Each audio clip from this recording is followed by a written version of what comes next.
All right, one more.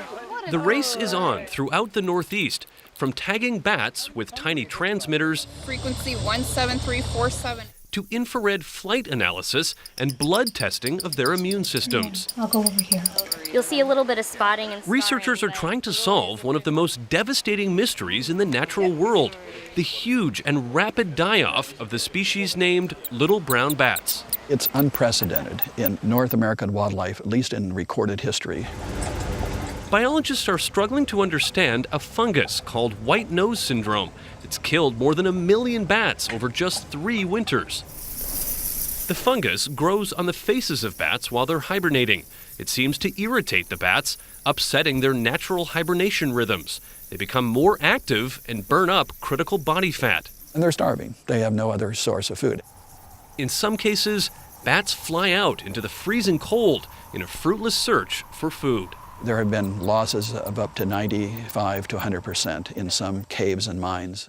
It started in just 4 caves in upstate New York in 2006, spread in 2007 to 3 states, and last winter exploded to a total of 9 others. This winter, it's expected to march further south and west, threatening other bat species and the nation's largest colonies. The past 2 winters, we've witnessed the profound impact. Oh my God. Tragic for the 1 million bats killed so far, potentially devastating for America's farms and forests. Think of bats as nature's pesticide.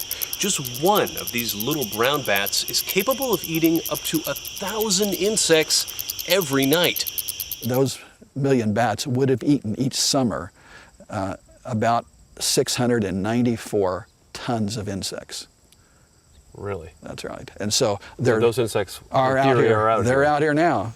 Surviving insects could do heavy damage to forests and woodlands. Other bat favorites, like moths and beetles, attack cotton and corn, potentially forcing farmers to use much more pesticide.